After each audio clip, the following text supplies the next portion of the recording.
Hello.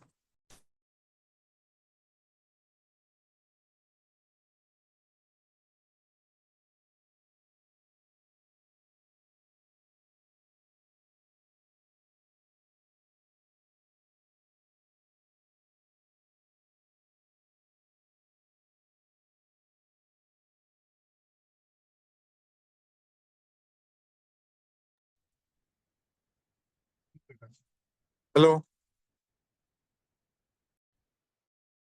Hello. It's okay, thank you.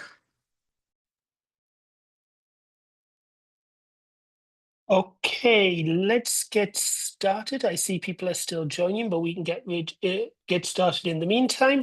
So thank you everybody for joining in our third of our series of Earth observation for urban issues organised between the ESA Stakeholder Engagement Facility and the Covenant of Mayors.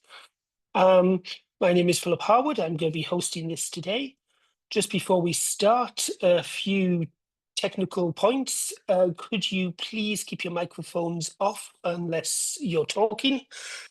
Towards the end, we have a space for questions. And if you want to participate, please do just put up your hand and contribute as needed. If you have any questions, we would really appreciate them in the chat. We do want to make this the very interactive presentation. And if you have any other things, any other problems, just put them in the chat and one of our technical support will help you. So just to get started and to give a bit of time, we'd like to do a few Menti questions just to give everybody else time to join. You can see the barcode on the slides, but you can also go to menti.com and join at 22567725. So we just have a few questions just while people are joining. First one is just to understand our audience a bit and what your role is. Who are we talking to today? So we'll just leave this open for a minute or two. I realize, by the way, that not every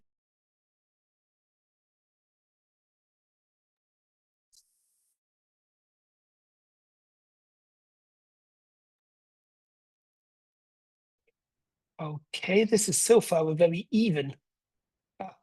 Okay, now it's a bit more balanced now. Okay, in the interest of time, let's maybe move to the next question. And just where are you joining from? What country are you joining from?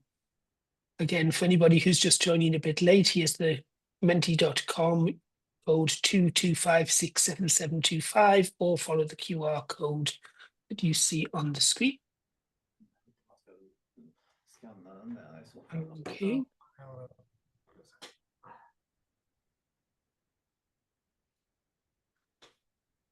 Okay, so far quite geographically dispersed, which is good.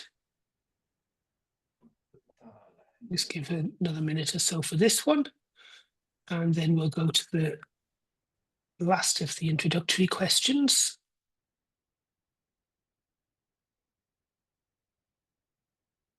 Which is quite a technical one, and mainly for the people who are coming from the urban domain, but just to understand if you're an EU Covenant of Mayors signatory, supporter or coordinator. Okay, there's at least one in the audience, and I know that not everybody tends to join the Menti, so I'm sure there's actually more. Just looking at the list of participants, I think there are more, at least two.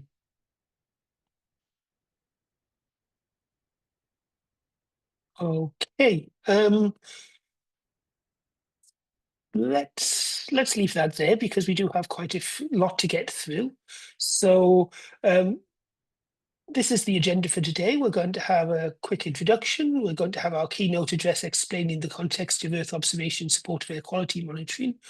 We have a small overview of the different tools that are available. And then we're going to do a deep dive into 3 specific case studies, CAMS, lobelia air, and murmuration, that will show us some examples of where this has been used in practice. We'll then have a panel discussion, question and answer, and a wrap up.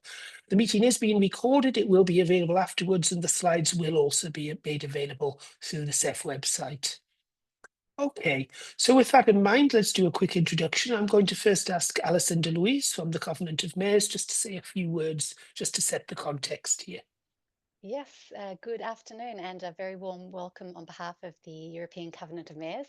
So really pleased to have you join us today, including those that were in the past couple of webinars. I see some of you, I see Ritemno and Malmo and I see Almada, and there's probably others. So thanks for coming back. My name's Alison DeLuise and I'm leading the Covenant's new work stream related to space-based services. So just again, apologies for those that have heard this now for the third time. Very quickly, the EU Covenant of Mayors, what is it? So it's a European Commission initiative. It's 15 years old this year. And its role really is to support local authorities across Europe achieve their 2050 vision of decarbonised and resilient cities with access to affordable, secure and sustainable energy. So a big goal, and that's what we're trying to do. We have over 11,000 local authority signatories across all 27 of the member states. And each of those makes a political commitment to achieve this vision. And they do that backing it up through the development and implementation and monitoring of sustainable energy and climate action plans. And the three key pillars of the initiative, we've got mitigation, adaptation, and energy poverty. Although, of course, we like to see people working across those three in very integrated ways. So just quickly then, today's webinar is really this sort of continuation of a journey we began about 18 months ago, where we started to ask the question, how could space-based services support our Covenant community? And we started talking with a range of our practitioners to understand the level of interest and to see how these services might support their efforts. And what we heard back was there's definitely interest, particularly with regards to how such information could help in things like establishing inventories, in developing their risk and vulnerability assessments, in monitoring the effectiveness of actions and reporting against baselines. So this information is super critical, but not always available or accessible to all municipalities across Europe. But the community also were very clear to say that there's a range of barriers and limitations to accessing these services. They can be technical, financial, human resources, and the like. So today, as part of this work we're doing on trying to work out how to bring these services closer to the community and overcome some of these barriers. And this work has been really strongly facilitated through this great partnership we established with the European Space Agency and through them with Phil and his team at the Stakeholder Engagement Facility. So we're really pleased to be working with you all on this. So my last comment is I encourage those of you that want to continue to learn about what we're doing at the Covenant to keep an eye out for upcoming opportunities via our Covenant's dedicated Earth observation page, and I'll put that in the chat. And with that, I want to very much thank ESA and SEF for this great collaboration. And I'd very much like to thank our speakers today for taking the time and for all of you for being here. So with that, I'm going to hand back to you, Phil. Thank you. Okay, thank you. Again, apologies to anybody who's hearing this for the third time, but who is the SEF? We are the Stakeholder Engagement Facility of the European Space Agency. Our role is to make potential users aware of space-based solutions that might benefit them, provide them with practical support to get started. What that support is depends on what the needs are. It could include just making connections, organising webinars, training courses, or direct support, really whatever the target community says is most relevant for them. Now, if we move on, please do. I presented this before. This is the sort of typical list of challenges and solutions that people will come across, different layers, depending on whether they're just getting to know solutions, whether they're trying to use them, or whether they're looking at operational adoption. I won't go through these because many of you have heard this already, but they are in the slides if you need to look afterwards. The next slide, please, Duke. So today's webinar is to showcase a range of Earth observation-based solutions, in this case around the topic of air quality monitoring, to a wider audience of urban planning practitioners. The more feedback we get on this, the better we can focus future efforts. You can give us feedback during the webinar, either the Q&A at the end or in the chat, but we're also happy to be contacted directly. Now, also talking about feedback, because this is the last of the webinars that we have initially planned, I'm not ruling out there might be more in the future, but what is going to be the next steps here? Well, I think we've considered 3 steps here. One is that we have created an urban service catalogue, which you can see the QR code for here, and we will be promoting this afterwards. It's on the SEF website. We would like your feedback on this catalogue to stay up to date, make sure we've included everything, but also to alert us to new services that might become available, because this is not static by any means. New things are coming along all the time, and we would like to keep our service catalogue up to date. We also want to follow up with tailored training. This has been something that's come out of the previous webinars. What you're showing us is great, but we don't really know what are the next steps. And so we would like to start organising some dedicated training courses, and we would like your feedback about what you need, but also about how you would like it delivered. Should it be online? Should it be in person? Are we talking short courses, long courses? We would like really as much feedback as possible from this training survey. Again, this will be disseminated afterwards. And then the last thing we're planning as well, but I don't want to say anything more because it's a bit premature, is that we're also considering doing a deep dive session on a selected case study to give a few more worked examples of how this works in practice. Okay, that was all about the SEF.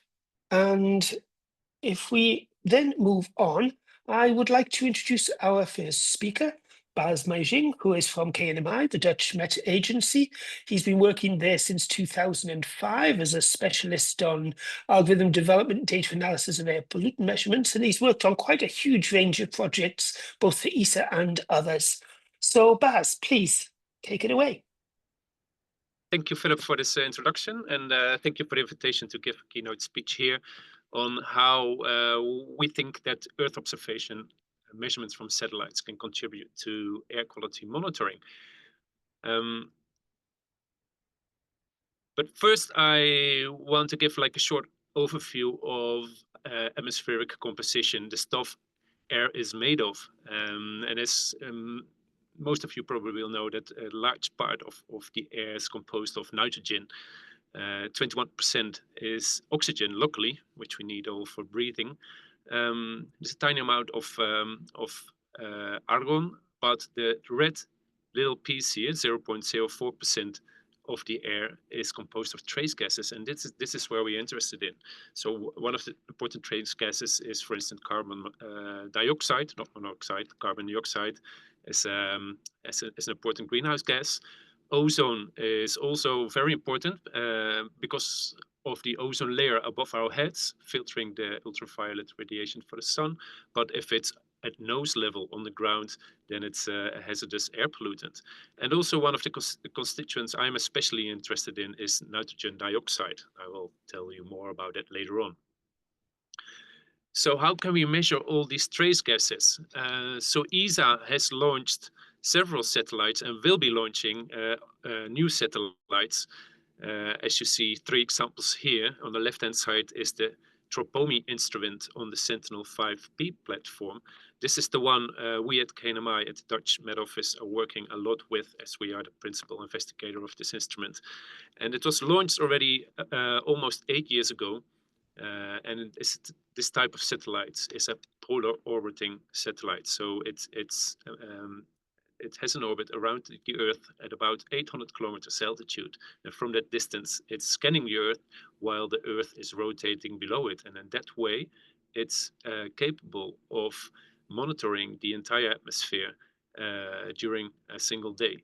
So what you also see in the middle plane here is the Sentinel-4 satellite. This will be like a new member of this satellite collection, and it will be the first one from ESA which will be measuring from a geostationary orbit. And that means that it will be monitoring Europe from a fixed point from the sky 24 hours a day. So that will give like more information than the previous Sentinel-5P. And in the end, Sentinel-5P will be replaced by the Sentinel-5 satellites, which you see in the last plane here. So enough about satellites. Like what you see here is all the kinds of atmospheric constituents which we can measure with these satellites. So I already told you about nitrogen dioxide, but also ozone can be measured. We can observe the evolution of the ozone hole over the last years. It's very important information to see if the effectiveness of the Montreal Protocol is really working. There are other trace gases less familiar as formaldehyde, which is a chemical constituent which is released from biomass burning, for instance, but also a very important ingredient of air pollution. Methane as a greenhouse gas, carbon monoxide also released from biomass burning events and other burning events, and from anthropogenic contributions in cities from traffic, for instance. And the last one here is sulfur dioxide. Sulfur dioxide is released from volcanoes or from a specific kind of industries like copper smelters. And especially the volcanic release is very interesting and important to monitor, as it comes often with volcanic ash. And this is something which you don't want to meet in your aircraft. So you can build like monitoring systems on top of it, advising the airliners how to change their flights, for instance. But back to the principle of measurements. So a little bit of science here in this webinar to give you a flavor of how we are capable to measure these trace gases from space. So basically what we are doing is making direct measurements of the sun and at all the colors, at all wavelengths possible. So if you do a direct measurement of sunlight, typically you would see a spectrum without absorption, like this rainbow colors you see on the top figure here. But also if you look downward, then you're looking at sunlight, which has been traveling through the atmosphere downward from the sun, scattered back towards the instrument. So it has traveled 2 times through the atmosphere. And when it was in the atmosphere, it interacted with trace gases. And then it's important to realize that each trace gas has like a very special spectral signature, like a barcode you see in a box in a supermarket, of absorbing specific colors of light. So studying this barcode, studying the depth of the absorption lines in this colored spectrum, you get an idea of how much trace gases, how much nitrogen dioxide was measured where on the Earth. Okay, and these satellites are continuously measuring. So if you make a plot of all the measurements, for instance, for 1 year, you can see here the global distribution of NO2 measured from space. What you directly see is that there are red hotspots, especially where there's lots of human activity. You see a red blob over northwestern Europe, also the industrial areas in North America.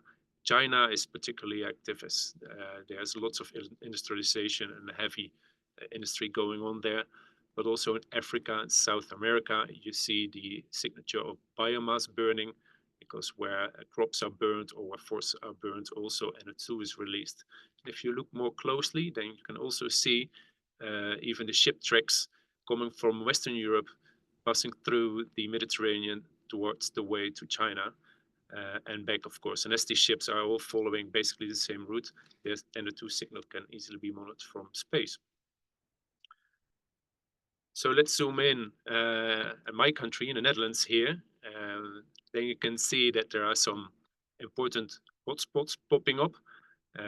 What you see here is, for instance, the emissions or the NO2 concentrations over cities like Amsterdam, but also the port areas of Rotterdam and Antwerp. Not only the port itself, but also the industrial areas, which are usually placed next to it, and the Ruhr area in Germany, also very industrialized area, emitting lots of NOx, nitrogen dioxide concentrations. Are a result of it. So there's no need of further zooming in because of the limitation of the satellites. Of the Sentinel-5P satellite has a typical footprint of about 5 by 3 kilometers. You see it projected over the Amsterdam area in the Netherlands, which means that although we are capable of scanning the urban area, we are not capable enough with the spectral resolution to see individual streets. So I will come back to that later on how we are tackling this problem. So one of the things satellite measurements are really good at and really are useful for is emission estimation. And what I've shown you before are concentrations. So these are emitted from a source, let's say a power plant, and they are transported by meteorology, by wind basically, and sensed by the satellite. So you see like a concentration blob, but oftentimes you are interested in the emission itself. Where does it come from and how does it change over time? So these satellite series, especially if you have a longer time series, are very useful material to do like a backward calculation from concentration plume back to its origin. And this results in a map you see on the right hand side where you take away the blur basically and you reveal the emission sources. And this is done, for instance, with the DEXO algorithm developed here at KNMI, but there are multiple ways of doing so. And here we zoom in on these emission inventories for 3 large cities within Europe. Note that the resolution here is about 10 by 10 kilometers, but still you get an idea of how emissions are distributed over the larger urban area, for instance, Madrid, Paris, and Rome, and also how it compares to the CoM's emission inventory. CoM's emission inventory is an inventory which is built on bottom-up information, so statistical information about the amount of cars, the type of industry and associated emissions with it. While on the left-hand side you see the DEXO satellite-derived product, which differ. But of course it differs because it's created on purely from the observations from the satellite, and it's also more up to date because we have the satellite information daily available. We can daily update the emissions, while the CoM's emission inventory typically takes years to compile, so it's not readily available. And also, if you look at the time series on the right-hand side, we are capable using this long track record of satellites to observe emission trends. And for instance, for Rome, you see like generally a downward emission trends over the years, which of course is positive. But for all cities, especially for Madrid and Rome, you see also the strong emission dip during the COVID period when people were not moving around anymore and the emission from traffic was almost brought to zero. So back to urban air quality monitoring. So there are nowadays, there are several ways of monitoring air quality within a city. So first of all, there's the reference networks. Like all major cities have one or more official monitoring systems, monitoring stations. But what you see also popping up last decades is the arrival of low-cost sensors, where lots of people are experimenting with. They have, of course, a higher error bar, but can also be used for giving additional information about what local air quality hotspots are. But of course, like I showed before, there are satellite imagery, satellite measurements with the disadvantage that it's only daily available and it can only measure when there are no clouds and we're looking from above, so we're not sure what the vertical distribution of the air pollution is. So basically what we always need is some kind of an urban air quality model to tie all this kind of information streams together. And to show you that just the reference measurements are not enough for monitoring urban air quality, I want to show you these graphs. So on the left-hand side, you see the monitoring sites as they are known in the open AQ database. So this is basically a database which web scrapes all publicly available urban air quality data. And you see directly that Europe is well sampled, the United States are well sampled, but the Southern Hemisphere is almost without any air quality sampling. So this is where satellite information really can add value to describing or to monitoring the local air pollution levels. And even within Europe, if you look at the pie diagram on the right-hand side, you see that if you look at all the 28 plus, sorry, the all 2,800 something European cities which have a population above the 50,000 people, you see that still 25%, even more than 25%, is without any reference station monitoring local air quality. More than half of it has only one station, but very few, 71 here, have more than 5 monitoring stations in their urban network. So again, here, this is where satellite information can contribute significantly to better understand how air pollution levels are in a city. But it's not straightforward to plug in just satellite information. This I want to point out on this slide. Like I showed before, that the satellite results can get very blurry because of their limited spatial resolution of about like 3 by 5 kilometers. So also we are missing information on a vertical distribution because we are looking from above, so we're not sure if it's at surface level or floating above us. So therefore it's needed to combine this information with atmospheric models. And the added values, especially if you combine satellite information with local information data sources, for instance, from the reference network or from low-cost sensor campaigns. So one example of making better use of satellite information is within the Retina algorithm, which has developed at KNMI. Here we are combining the meteorology and observations within an dispersion model, and basically we're tuning, as we in the city, we know where the emissions are, but we do not know exactly how 1 unit of traffic represents a NOx emission inventory. So we can use satellite information, satellite observations to better estimate the urban emissions and the pattern of the urban emissions. So by looking, for instance, on the right-hand side, you see here how from single overpasses over Madrid, you see the retrievals in the left colored column, and in the middle column you see how the model is reproducing it. But from the difference from the real observation with the modeled observations, we can derive how we can better estimate the emissions within the city. And with these better emissions, we are capable of better reproducing air pollution concentrations on street level, from street to street.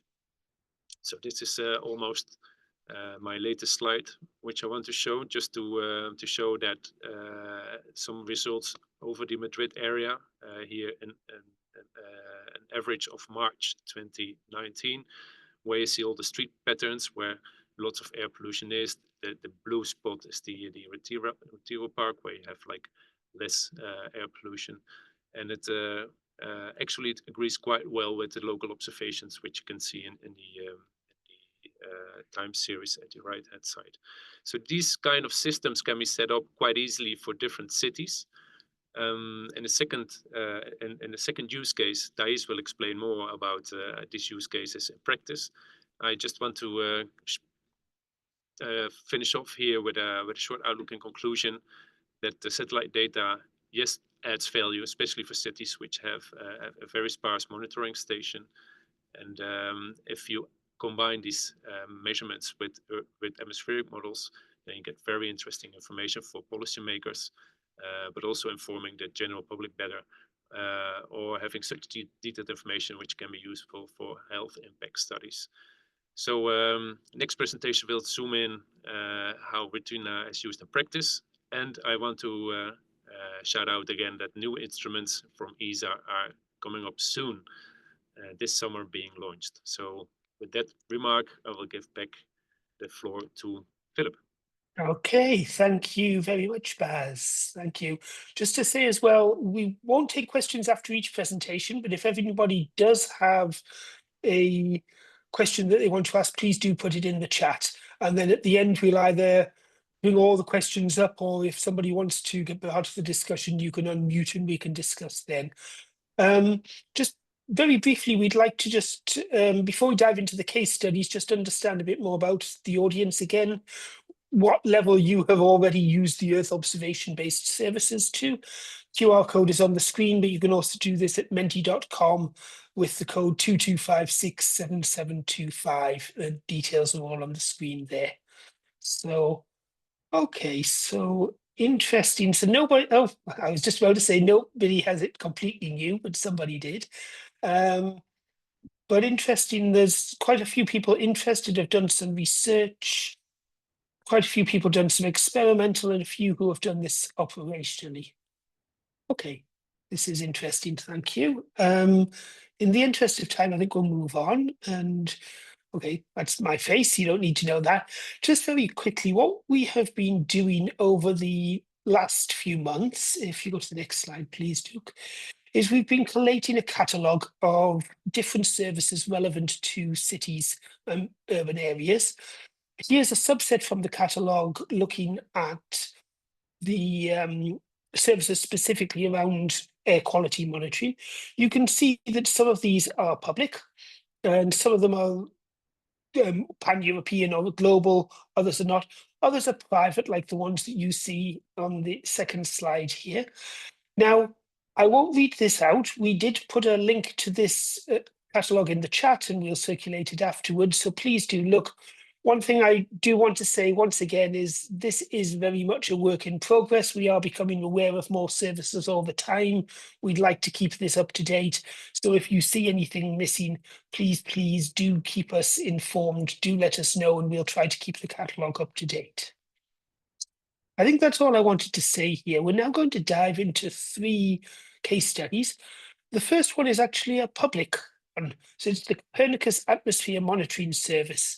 And this will be presented by Mark Parrington from the ECMWF, which manages the CAMs. Mark has been at ECMWF since 2013 and is a senior scientist in the Copernicus Atmosphere Monitoring Service. So Mark, please, over to you. Okay, thanks, Philip. Can you hear me okay? Yes, we can. Okay, great. So yeah, so thanks very much for the introduction and the opportunity to talk a little bit about CAMs briefly. So I think what I'm going to be showing will follow on quite nicely from what Baz showed. Just one quick word. So yeah, so we're one of 6 Copernicus data services run by the ECMWF, the other one being the climate change service. So that's all I'll say there, and I'll dive straight in onto CAMs. And this, I think, follows on quite well from the keynote presentation. So this is a cartoon overview of how CAMs operates. So the crux of it all is that we're running essentially a weather forecast model, but for air pollution at the global scale. And so in the middle of this slide, we can see at the top, we have our integrated forecast system. So this is the weather forecast system of ECMWF, and we run this for atmospheric pollution at about 40 kilometer spatial resolution. And the things that feed as inputs to this are, on the left-hand side, these emissions fluxes that Baz showed. A lot of these are coming from inventories, so it's nationally reported data on traffic, industry, of all agriculture, and a wide range of sectors, so particularly for like the global CAMS emissions and the European CAMS emissions. But we also use satellite observations, so for wildfires and open burning around the world, if they're above the detection threshold of the satellites, that we can estimate emissions from those. And maybe just to add, I won't say anything more about it, but this inversion process using satellite data to better constrain and estimate emissions, this is something that we're developing in CAMS and which will be coming online in the near future as we start to ramp up the CO2 monitoring service. So this is the CO2 monitoring verification service, which will be another Copernicus service. And on the right-hand side, the satellite observation. So everything that the Baz showed, we're using in CAMS. So it's a keystone of what we do, not just for atmospheric pollution, but also for the weather. The success of our forecast comes from having very good quality initial conditions, because we're mixing what's observed with our best knowledge of the state of the atmosphere. So We use this process called data assimilation, and basically that's what it means. We look at, in a statistical way, we mix together what the satellite's observing with the model, and this helps to address some of the points that Baz made towards the end of his presentation, where we can add in added value to these satellite observations. We can take observations at a particular local time every day, and then we can mix that out through the day. We can take into account to some degree the vertical structure of the atmosphere, and we can fill in gaps where the observations are not available. Sentinel-5P has been a critical mission for us, as will Sentinel-4 and Sentinel-5, which are scheduled for launch later this year.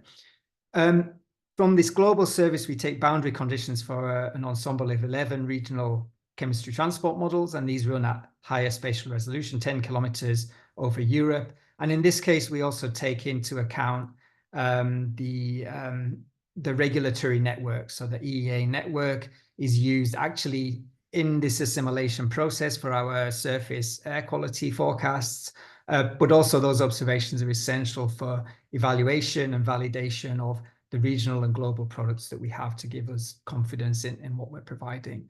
So that's what we do in a nutshell. Some of the outputs of that are various products and applications and downstream applications which take the data. So this slide is just giving a very cursory overview of a handful of those applications. And so if we just focus on the right-hand side, there's a handful of different applications, either mobile phone apps or website-based applications. And these have already, for some time, been taking the CAMS forecasts and using them as boundary conditions to be able to downscale the information for urban applications. And of course, there's more in development all the time. And what I'll come to very shortly is how that's going to evolve or how it started to evolve and how it will continue to evolve in the coming years. And one of the bottom lines, which maybe I should have said on the previous slide, so all of this data that we provide from CAMS is completely open access and completely available. We kind of stop short at providing the data, and we do provide some training, and we do provide a lot of documentation for this. We're also a user-driven, it's a user-driven service, so we take it seriously, any requests for specific information or specific developments in our service and how we develop everything. Okay, so one of the main tools that we provide directly in CAMS currently is this CAMS policy support tools. The link is at the bottom. This is just a couple of quick examples. So one thing you can do with these products is to look at what emissions from, or how emissions from different sectors are contributing to a current air pollution episode. And so that's what this is showing here. This is examples of Brussels, Warsaw, and Paris. And the colors in the pie charts and in the time series are showing emissions from different sectors. So whether this is residential heating, traffic, agriculture, natural emissions such as Saharan dust, for example, or industrial emissions. And currently it's a well-distributed list of cities, but it is not completely comprehensive, but it does give a sense city by city around Europe as to how air quality is changing in the current forecast. And I think you can also go back and look at previous forecasts also.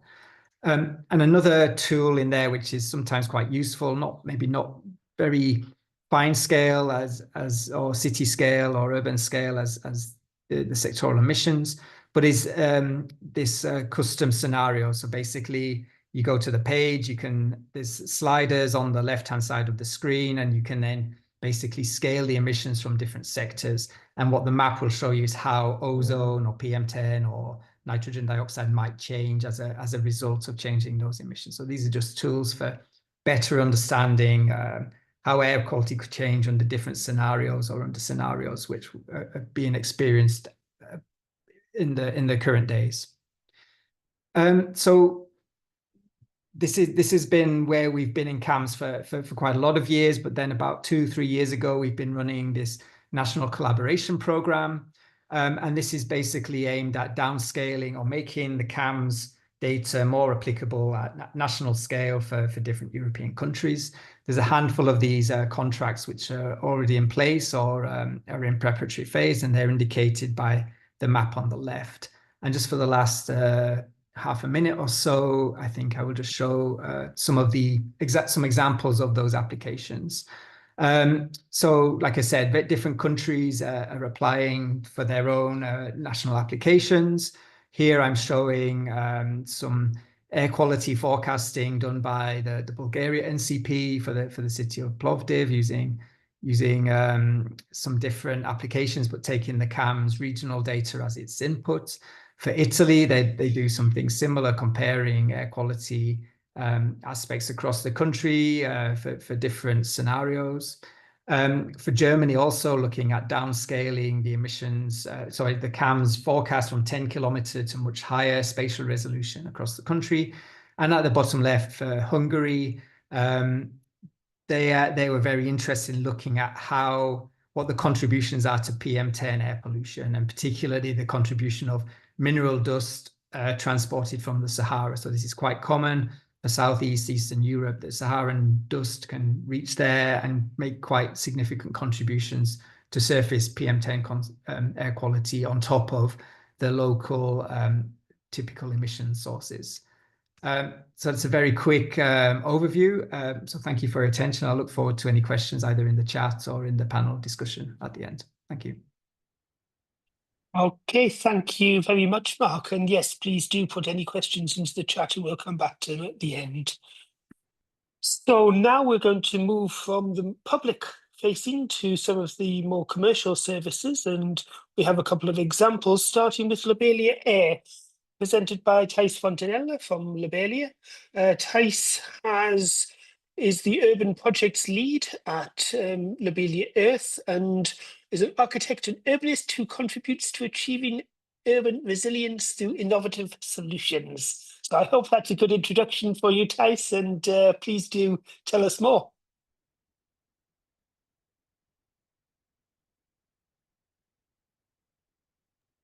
Sorry, can you hear me now? Yes, we can. Thank you for the introduction, Phil. So yes, Lobelia Earth is a Barcelona-based company specializing in Earth observation data and climate projections. And we create applications to tackle climate challenges, including air pollution in cities. And our goal is to transform complex data into actionable insights that empower policymakers and communities to make informed decisions. And today I will present to you Lobelia Air, our air quality monitoring platform. Many cities face a common challenge. They lack the infrastructure for detailed air quality monitoring. As Bas was mentioning earlier, official monitoring stations, even though they're accurate and capable of hourly measurements, they are expensive and usually very limited in number. So that sparse network can provide the continuous data needed for effective urban planning. So Lobelia Air is bridging this gap, combining multiple data sources and creating a solution that truly meets the needs of both city planners and citizens. Lobelia Air was developed in partnership with the KNMI and uses a Retina algorithm developed by Bas in the KNMI. It integrates multiple data sources to generate a high-resolution air quality map. So it incorporates Copernicus CoM's data, satellite observations, in situ measurements when they're available, meteorological data, and emission proxies such as traffic intensity and population density. And this result is this detailed, continuous air quality map that provides pollutant concentrations at every point across a city. Here you can see the city of Barcelona, which delivers those insights that are relevant for both urban planners and citizens. And Lobelia Air is an operational system that is providing air quality monitoring at the street level, and also access to historical data, as well as forecasts of 48 hours into the future. And it informs on concentrations on particulate matter, nitrogen dioxide, and ozone, which are key pollutants for air quality policies. And because air pollution is often an invisible problem, being able to visualize this data raises awareness and drives action. So here in this next example, you can see this is the city of Barcelona, and under the request of the metropolitan area of Barcelona, this platform also adapted this tool for everyday citizens. It helps people to choose less polluted routes for their daily commute, so it raises awareness about air quality and also promotes sustainable mobility.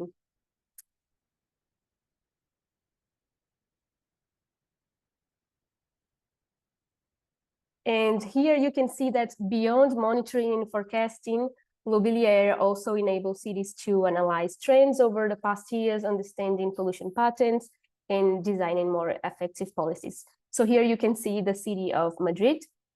You can click at different points across the city, and you can compare concentrations throughout the different months and years.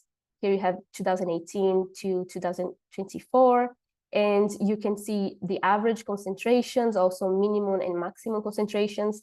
And here at the left, you can see those time series. So you can compare different points and see which points have a higher concentration and the patterns throughout the years.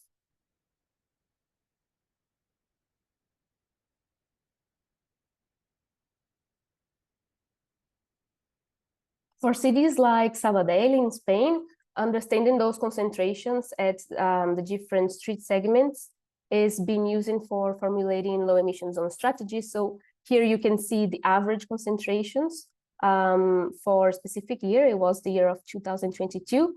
And you can see those patterns for a week in that year and also for the average yearly concentrations. And another application of Mobility Air was the assessment of average concentrations of NO2 in school surroundings, considering that kids are spending a lot of time of their day at schools. So high concentrations of outdoor pollutants can be very harmful for them. And then by mapping this data, civil society was able to give visibility to this problem and result in changes to improve air quality around those schools. For example, implementing traffic calming measures in nearby areas or promoting active transportation for community.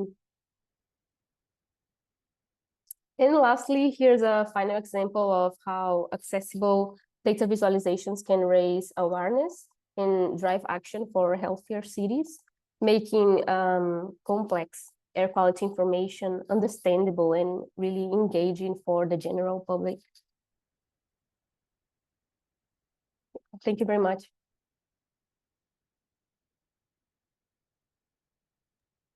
Thank you very much, Thais. We'll come back to some questions in a little while. In the meantime, I want to present the second one of our private case studies, this one from Murmuration, and it will be presented by Fabienne Castel, who's the Chief Technology Officer of Murmuration. Please, Fabienne.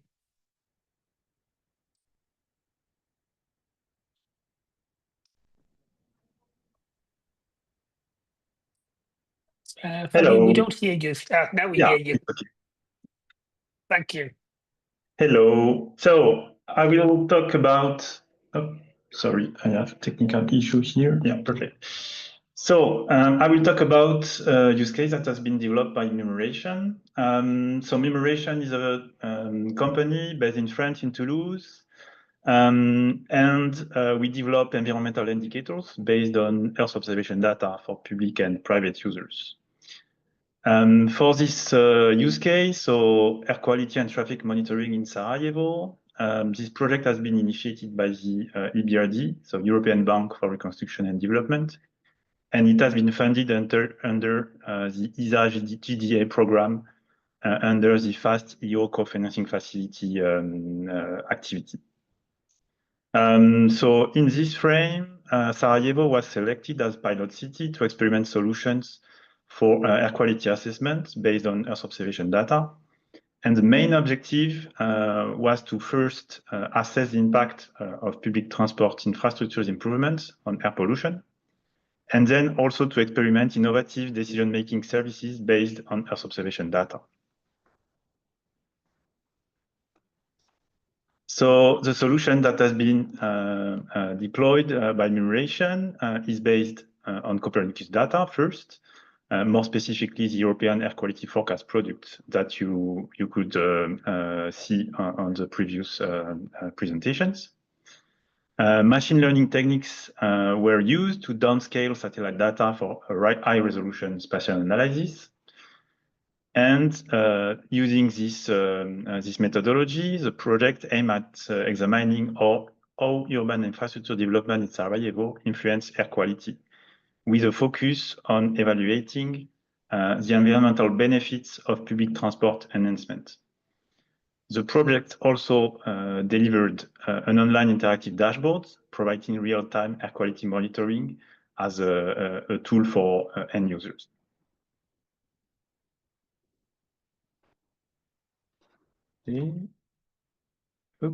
Sorry.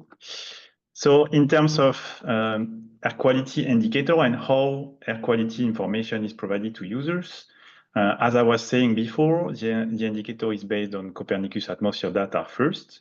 It's the main source for data. Pollutants related to car traffic and human activities are monitored, such as NO2, particulate matters, SO2 also. And then to make the indicator easy to understand for everyone, not just air quality experts, it's important to place it within a clear reference. And that's why we compare pollution levels with the WHO guidelines that are well established guidelines. And that helps to assess the potential health risks for the population. And then we create map and statistics showing polluted days specifically, meaning the day when a pollutant exceeds the WHO thresholds, making it easier to understand for users rather than using air concentration levels.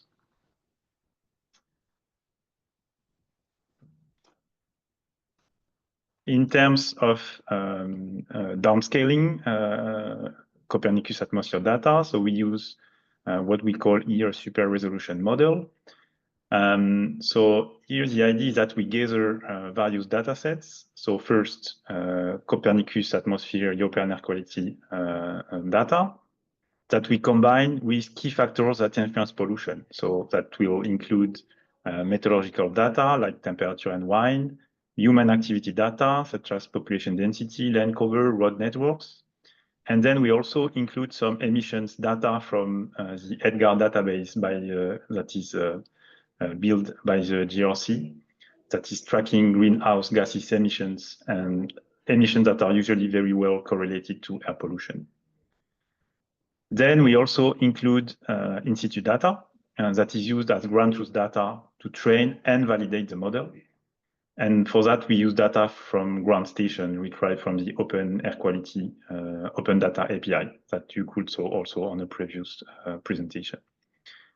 Then we use a machine learning model, the XGBoost model, that is trained using historical data with 80% of the data used for training and around 20% used for validation.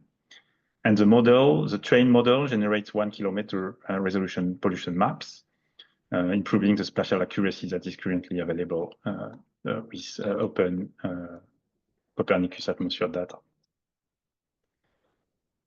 So I will not go into a lot of detail about that because it's quite technical, but just to say that validation activity has been conducted in Sarajevo specifically. And so the results are encouraging. However, some limitations arise, mainly due to the limited ground station data. The scarcity of monitoring station makes validation challenging, as local variation may not always be captured. As a result, we can observe some bias in model generalization, meaning that the model performs well on trained location, but struggle when applied to new areas with different emission characteristics. So coming back to one of the main objectives from the Sarajevo municipality was to assess the impact of public transport improvements. And here, the first finding is that we see that particulate matter levels were significantly higher between 2020 and 2024. That is during the construction of the transport infrastructure in the city. And this would suggest that the work itself had a direct impact on air pollution. When it comes to NO2 and how transport improvement can help on that, it is still difficult today to draw clear conclusions. What we do see is that in 2024, after the construction work ended, NO2 level remains quite high. Here again, some limitation must be considered, mainly the short before-after observation period. We have very low insight on what is happening in Sarajevo now. And another challenge here is that it's quite difficult to distinguish infrastructure impact specifically due to overlapping influences from weather, emissions, and seasonal variation. And yeah, and I will come back to that on the conclusion. Oh, sorry, here. Just a quick word about the user service that has been set up. So it's an interactive dashboard. That provide data both at the city scale with 1 kilometer resolution and at the country scale with 10 kilometer resolution native Copernicus data products. It's a prototype that is used as a showcase to show what an operational service could look like. And it's a key asset to make Earth observation data available to any end user. And we collected many feedbacks from users in Sarajevo, both on the type of information that is useful to them and on the way to present it. And, oh, sorry, just the conclusion here. The main conclusion is that in-situ data is very important.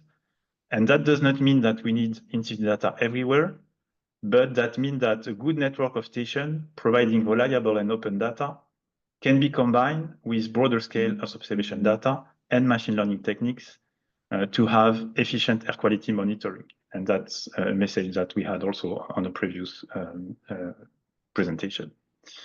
And yeah, well, I will stop here as I'm out of time, but it's okay. Thank you very much, Fabian, and thank you to all our speakers, because we've kept very well on time and we have some time for discussions now. So I think just for my first question, I'd really like to go back to where we started and go back to Alison and ask her to give maybe a few thoughts on what she's heard today on behalf of, coming from the perspective of the cities, the perspectives of the users. Alison. Thank you for fascinating presentations, and I've certainly learnt a lot. A few things that jump out for me. It's this idea of how Earth observation can complement sort of local monitoring instruments and stations, and how the two are really important. And sometimes in the absence of local stations, although I take Fabian's point that they're still required, but in the absence of them, how Earth observation can still provide data that cities maybe don't currently have access to. And there's a lot. 25% of cities have no local air monitoring stations, according to BAS. So that's quite significant. I was interested, Mark was talking about the national applications of CAMs. So it got me thinking about, okay, how do we connect our local authorities to their national service providers? Because obviously they have the ability to provide not just sort of more localized, contextualized services, but maybe a national language, and we know language is a barrier. So that was one thing that came to mind. Fabian was mentioning, I guess, this idea of the complementarities between also machine learning and artificial intelligence, and how that can now be combined and used alongside Earth observation, also for logarithms, for forecasting. And I know our cities are interested in artificial intelligence. It's this huge area. Everyone's talking about what does it mean, but thinking about how do we then start to build capacity around that and connect it to Earth observation. And then the final comment, and it came out very strongly, particularly in Thais' presentation, is the applications. How do we use these applications to get citizens engaged, to get them informed, to get them to advocate for clearer air, to understand why policies are being made, and making that really accessible. And there's some really wonderful looking platforms out there already that seem to be doing that. So they're just a few thoughts. It's really exciting, and I'd very much like to thank our speakers. And now I hand over to the audience, because I see there's some questions already. There are. Just before Yeah. I go to the audience questions, does anybody from the panel want to respond to any of Alison's points there? If not, I'm quite happy to carry on with the questions. So, Thais, I see you. Thank you, Alison. Yes, I think it's very important when the citizens are able to actually use those platforms, because that's where like the true power of those platforms comes in. And in most cases, what happens is that a city talks to us, and then we develop mobiliary for them. And then what they do is they make it public in their website. Some of those features, for example, the healthier routes in Barcelona, it's something that's public for them. But it really depends on which city we are talking to and how they want to make it public or not. So I think the ideal case would be of a client that wants to make it all public and for as many cities as possible. Okay. Thanks, Thais. Just to take the audience questions next, because I think there were a couple of more technical questions. One around, well, they've been answered, but I'm going to bring them up again. One around the spatial resolution, about what the sort of spatial resolution we were looking for, but also a bit about the temporal resolution, the fact that the satellite only provides data at a specific time of day, and how do we take into account the temporal variability of pollutants. So Baz, I'm maybe going to ask you to answer those two questions together on the spatial and temporal resolution here. Yeah, thanks, Philip. Thank you, audience, for these very relevant questions, of course. So already told you about the complementary information you get from satellite information. So the plus, the added values is actually in assisting the atmospheric model. So this question about the spatial resolution is what would be a good spatial resolution for the model. So currently systems like Lobelia Air, they are running at like a 25-meter resolution. It's not the complete truth, because what we are doing is sampling more closely towards hotspots within the city. So that's the traffic network, and a little bit less due to calculation performance, a little bit on a lower resolution farther away at urban backgrounds. But there where the high concentration are found, the spatial resolution is about 25 meters. And about the second question about pinpointing the diurnal cycle, it's a very relevant question, of course, because with polar orbiting satellites, we only have information once a day. But the thing is, the satellite information is not directly used in estimating the concentrations of air pollutants, but it's used to better estimate the emissions which are behind those concentrations, as the emissions within an urban area are more predictable, because the traffic emissions from one day will not differ that much to the other day. You have information about the weekly cycle and all the things. So what we do with satellite information is pinpointing or adjusting the total emissions in an urban area. If there's no additional measurements from the ground, like hourly measurements from a reference station, then we do have to assume a diurnal cycle of traffic emissions, for instance. And yeah, of course, we make some errors there, and this is also the reason why we are so looking forward to the inclusion of Sentinel-4 data, which will be capable of capturing the diurnal cycle from space. So it all depends on the mixture of satellite and ground-based data you use, how well we are able to predict like these diurnal cycles. I'm not sure if that's a complete answer to the problem, to the question. Possibly not, but I see that Mark has his hand up and maybe he wants to add some more to this. Yeah, maybe I can add from the operational air quality forecasting point of view. So the way we're using satellite observations right now is to constrain the initial conditions. So we're actually constraining concentrations rather than the emission fluxes themselves. However, moving forwards with the CO2 MVS service, then this will indeed be using satellite observations in inverse modeling to better constrain the emissions themselves for greenhouse gases, but also for NO2 and aerosols and other things, which will probably have a big impact on a big improvement in the quality of the forecasts. Currently, I mean, NO2 is a great example because it has such a short photochemical lifetime that by the time where the next observations come in from the satellite, most of the chemistry is taken out, maybe some of the NO2, so we don't get very good constraints from assimilating tropomi NO2 in our forecast right now. But when we add that to the emissions, then that should lead to big improvements. And similarly, and because we're running the model is hourly time resolution, we can take into some elements of the temporal resolution. And maybe just to add, I think what Baz said about the emissions and the diurnal profiles, this is the trick that we're having to pull is we have emissions which are at a monthly timescale from the inventories, and then we're having to add in an extra layer of information on what we know about diurnal profiles in different sectors for different species in different parts of the world. And this is a big development in the CAMS emissions products, which is to provide that kind of temporal profiling daily, weekly, monthly, and everything. And Mark, since you're talking, I also had a more general question, because I know that all of the different services that we saw presented are building upon data that's coming from the CAMS. And how do you see this overall relation between the publicly funded CAMS data and these private commercial services that are being made available to the cities? Where do you see your role in all of this? I think our role has been, I mean, our mandate sort of comes to an end at, here is the product and it's, it's all documented and everything. But obviously that isn't enough in itself. We try and also provide training and resources in how to access the data and how to then use the data. And that's like ongoing conversations that we're having with any private enterprises that come to us saying, well, we're using your data or we want to use it for this application. We can support them on the technical know-how of what actually goes into the products that we're providing.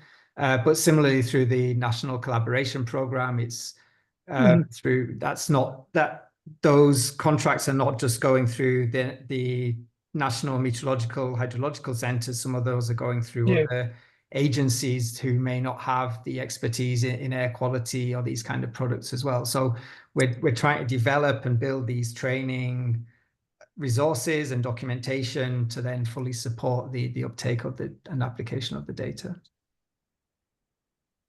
Okay, thank you. And then I have another question, which I'm not sure whether it's aimed at Thijs or Fabienne, so maybe I'll let you both take a turn at it.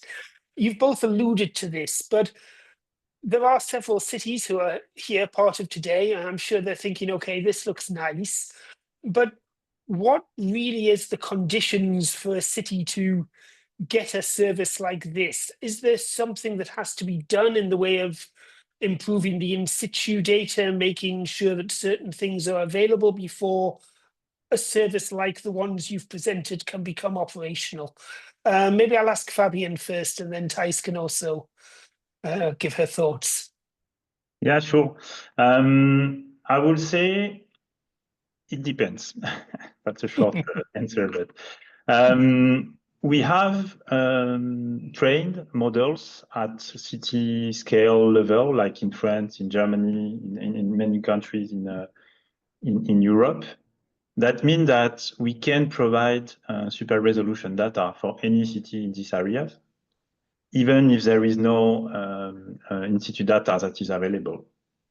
But I would say that with this kind of methodology, the result will be limited in kind of on the precision of the observation that are predicted. It's better to have a local network of in-situ data to be able to train a specific model and validate it and have better result and better precision on the data, for sure. And we, in Sarajevo, for instance, we worked with 5 ground station data on the city. And I would say that's not enough to have ideal results. It's still interesting and we have good results, and I think the service can be very useful, but it's still a bit limited. Yeah. And of course, some of those have to be used for validation as well. Yeah. Yes, and also, well, there is a number of stations, but also the amount of historical data. On Sarajevo, we had like 4 months of data, which is very few. Yeah. Ice, do you want to add anything to that? Yeah, Phil. So as Baz was explaining earlier, I think the ideal case is when a city have a lot of in situ measurements, but that's not the most usual for many cities. So I think that the good thing about Lobelia and about Retina is the fact that we can provide data, provide information for them that is insightful, that they can use it for understanding those patterns in a city, even though they don't have the perfect data set of in situ data ground measurements.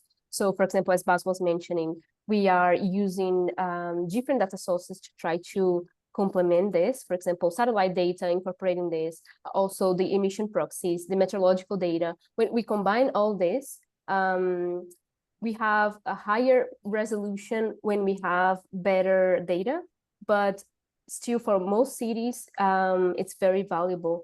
I don't know, Baz, if you want to complement me here. Yes, exactly. This is, I think that this is kind of new development going on, that we have like this data simulation systems combining all these different ways of looking and measuring air quality in a city. As scientists, we always looking at the negative sides, that we're missing more and more information. But on a positive side, please have in mind that already we can build systems which might not be perfect, but which already give you like a good feeling of what's happening within a city. And you know, everything is better than no observation at all. So let's start with satellite-derived products, and they are readily available. And not all products can be implemented as easily for your city as others, but certainly the way forward of our scientific investigation is making like generic systems which can more and more easily be applied and adjusted to your local situation. So even if you don't have official measurements, but let's say you are having like a measurement campaign with low-cost sensors, also these systems are ready or will be capable of making use of these data. So then you have like a transparent system, which all the observation of your city comes together in a monitoring system. So this is already happening, and this will be only will be improving in the future. Okay, thank you. I noticed the comment from Alison in the chat as well, that sometimes we just need to be good enough. I guess there's a discussion to be had about what level is good enough, but this is something we can follow on. Okay, I don't see any more questions in the chat. There was a fairly technical one around the actual algorithm, but I think, Baz, you've answered that, and I think we can take that one offline. So if anybody else has a question that they would like to raise, now would be the time, or if any of our participants have any last comments, now would be the time. Otherwise, I will just, we're nearly out of time anyway, so I think it's actually a good time to start on the wrap up. We do have one last Menti question just to understand a bit what people were looking for in an air quality monitoring service. Here's the Mentimeter here. I think information and understanding tends to cover most things between them. So we can just leave that one maybe running in the background and just move to our final. Here we go. Our final points, which is actually just a recap of what I said earlier today. We are creating an urban service catalogue. I have to say that even in some of the presentations from Mark today, I think we've already added a couple of things to that catalogue. It is very much a moving target. There are more things coming along all the time. Please do contact us and let's try to keep this up to date. And then the last thing is, this is the final webinar of the series that we've planned. We've covered the topics of urban heat, urban mapping, and now urban air quality. If there are any other topics that you would like us to discuss, please do contact either myself or Alison, and we'd be happy to see what the level of interest is. And then finally, I would like to give a reminder around the questionnaire that we have for training. We are planning to organise training later in the year to help us tune the training and make it most applicable to the needs of our users. Please do fill out that training survey that you will see there. This will also be sent out afterwards. And then my very, very last word is, well, it's not quite my last word. Duke, the next slide, please. Is just please do also follow the SEF team. We have an email, we have a website, we have a LinkedIn so that you can get in touch with us. Please do feel free to get in touch with us about anything that you would like to discuss further. That wasn't quite my last word. My last word was actually a thank you, both to the participants today. So to Baz, to Mark, to Thijs, to Fabian, and very importantly to Alison, who's both a participant but also an organizer. And I would also like to thank Duke and Julia, who've been working behind the scenes to make this happen. So thank you to everybody. I hope that we will be in touch again. And I look forward to further interactions. Thank you very much and goodbye. Thanks all. Bye. Thank you.